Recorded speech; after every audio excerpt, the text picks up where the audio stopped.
Las legiones de la tumba. Cuento número 6 de la serie Herbert West, Reanimador. Texto completo. H.P. Lovecraft.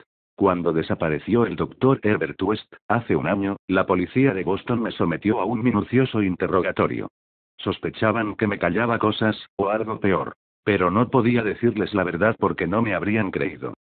Sabían, efectivamente, que West había estado complicado en actividades que iban más allá de la capacidad de crédito de los hombres ordinarios, pues sus espantosos experimentos sobre la reanimación de cadáveres habían sido demasiado numerosas para poder mantener un perfecto secreto en torno a ellos. Pero la escalofriante catástrofe final adquirió caracteres de demoníaca fantasía que me hacen dudar incluso de la realidad de lo que vi. Yo era el amigo más allegado de West, y su único ayudante confidencial.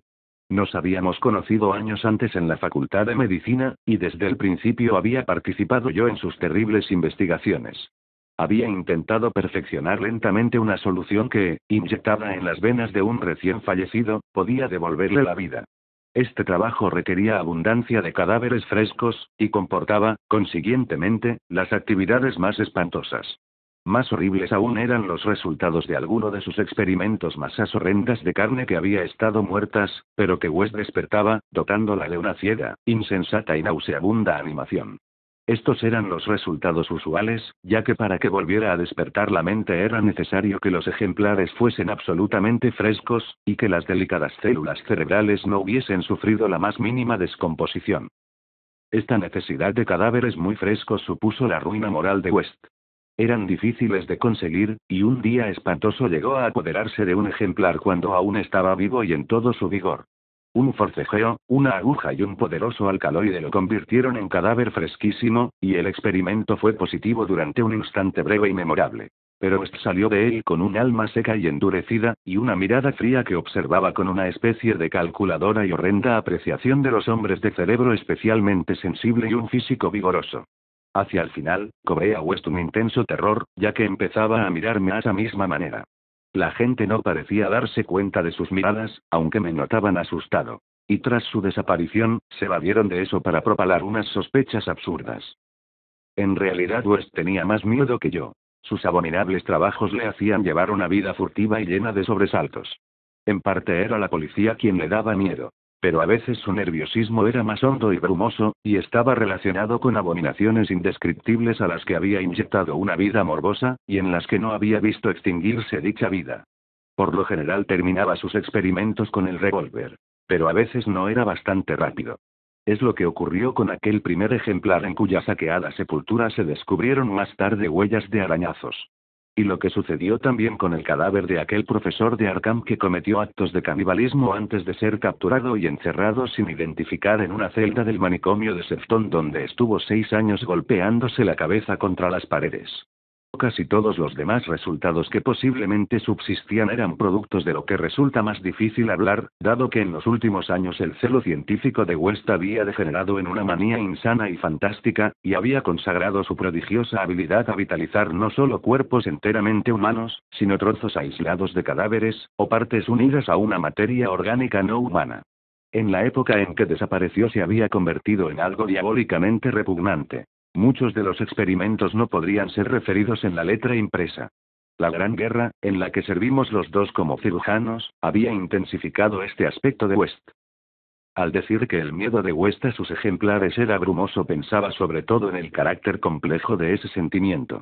En parte se debía solo al hecho de saber que aún seguían existiendo esos monstruos abominables, y en parte a su miedo al daño corporal que podían infligirle en determinadas circunstancias.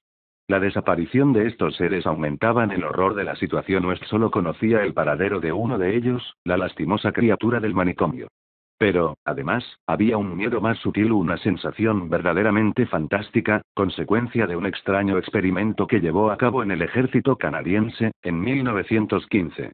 En medio de una enconada batalla, West había reanimado al comandante Eric Moreland Clauman Lee, colega nuestro que estaba al tanto de sus experimentos, y el cual podía haberlos duplicado. Le había seccionado la cabeza a fin de poder estudiar las posibilidades de vida cuasi inteligente del tronco. El experimento dio resultado en el mismo instante en que el edificio era barrido por una granada alemana. El tronco se movió de forma inteligente y, por increíble que parezca, tuvimos la seguridad de que brotaron sonidos articulados de la cabeza seccionada que estaba en el fondo oscuro del laboratorio. En cierto modo, la granada fue misericordiosa. Pero West jamás estuvo seguro, como habría sido su deseo, de que fuéramos él y yo los únicos supervivientes. Después solía hacer estremecedoras conjeturas sobre lo que sería capaz de hacer un médico decapitado con capacidad para reanimar a los muertos. La última residencia de West fue una venerable casa, muy elegante, que dominaba uno de los más antiguos cementerios de Boston. Había escogido el lugar por razones puramente simbólicas y fantásticas, ya que la mayoría de los enterramientos databan del período colonial, y por tanto era de muy poca utilidad para un científico que necesitaba cadáveres frescos. Había instalado el laboratorio en un subsótano secretamente construido por obreros traídos de otra región, y en él tenía un gran incinerador para la total y discreta eliminación de los cadáveres, fragmentos y rémedos sintéticos de cuerpos que quedaban de los morbosos experimentos e impías diversiones del dueño. Durante la excavación de este sótano, los obreros habían dado con cierta albañilería extraordinariamente antigua. Sin duda comunicaba con el viejo cementerio, aunque era demasiado profunda para que desembocara en ningún sepulcro conocido. Después de muchos cálculos, West concluyó que debía de haber alguna cámara secreta bajo la tumba de los Averill, en la que el último enterramiento se había efectuado en 1768. Yo estaba con él cuando estudió las paredes goteantes y nitrosas que habían dejado al descubierto las palas y los picos de los obreros, y estaba preparado para el espantoso escalofrío que nos aguardaba en el instante de descubrir los secretos sepulcrales y seculares. Pero por primera vez, la nueva timidez de West se impuso a su natural curiosidad, y traicionó su degenerada fibra imponiéndole que dejase intacta la albañilería y la tapase con yeso. Y así permaneció, hasta la noche infernal, como parte de las paredes del laboratorio secreto. He hablado del debilitamiento de West, pero debo añadir que era puramente mental e intangible. Exteriormente, fue él mismo hasta el final tranquilo, frío, delgado, con el pelo amarillo, ojos azules y con gafas, y un aspecto general de joven que los años y los terrores no llegaron a cambiar. Parecía sereno incluso cuando pensaba en aquella sepultura arañada y miraba por encima del hombro, o cuando pensaba en aquel ser carnívoro que mordía y manoteaba los barrotes de Sefton. El final de Herbert West comenzó una tarde, en nuestro despacho común, cuando alternaba su extraña mirada entre el periódico y yo. Un curioso titular había atraído su atención desde las arrugadas páginas, y una zarpa titánica pareció atraparle desde 16 años atrás. En el manicomio de Sefton, a 50 millas de distancia, había sucedido algo espantoso e increíble que había dejado estupefactos al vecindario y perpleja a la policía. A primeras horas de la madrugada un grupo de hombres silenciosos había penetrado en el parque de la institución y su jefe había despertado a los celadores.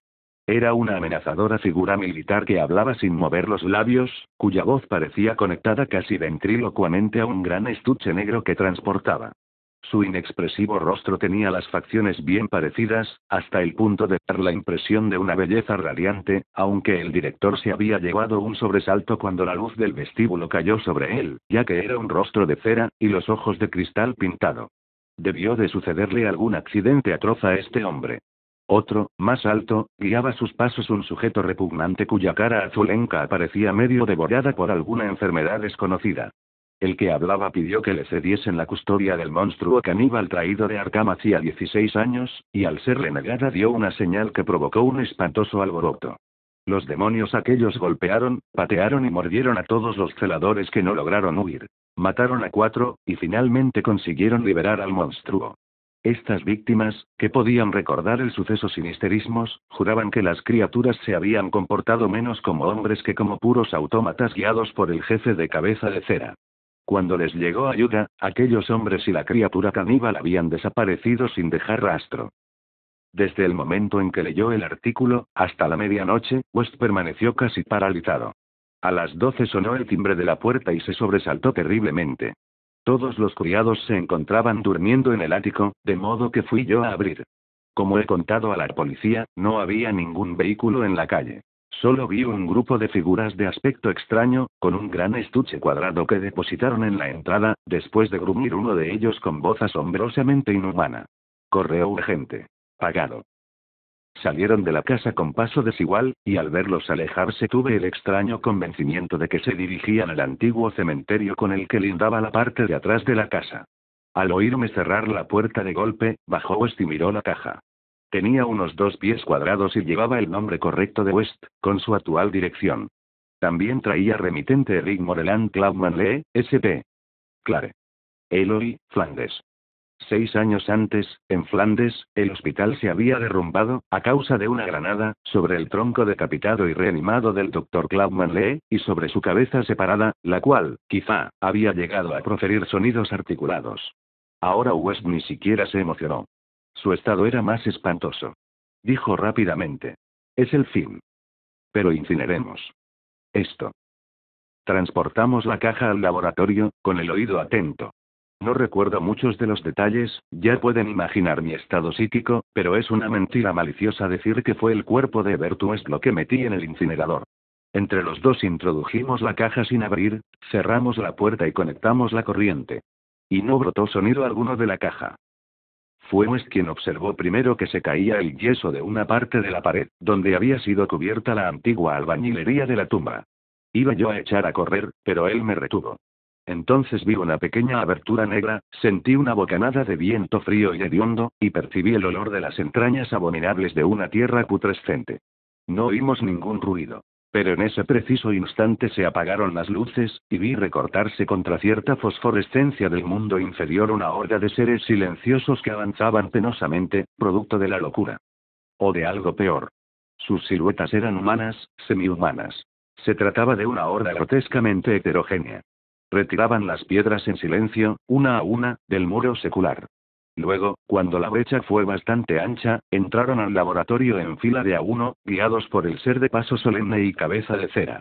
Una especie de monstruosidad con ojos desorbitados que marchaba detrás del jefe agarró a Herbert West. West no se resistió ni profirió grito alguno. Luego se abalanzaron todos sobre él y lo despedazaron ante mis ojos, llevándose sus trozos a la cripta subterránea de fabulosas abominaciones. El jefe de cabeza de cera, que iba vestido con uniforme de oficial canadiense, se llevó la cabeza de West. Al desaparecer, vi que sus ojos azules, detrás de las gafas, centelleaban espantosamente, revelando por primera vez una frenética y visible emoción. Los criados me encontraron inconsciente por la mañana. West había desaparecido. El incinerador contenía solo ceniza inidentificable. Los detectives me han interrogado. Pero, ¿qué puedo decir? No relacionarán a West con la tragedia de Sefton. Ni con eso, ni con los hombres de la caja, cuya existencia niegan. Les he hablado de la cripta. Pero ellos me han enseñado el yeso intacto de la pared y se han reído. Así que no les he contado nada más. Quieren dar a entender que estoy loco o que soy un asesino. Probablemente es que estoy loco. Pero podría no ser así, si esas condenadas legiones de las tumbas no estuviesen tan calladas.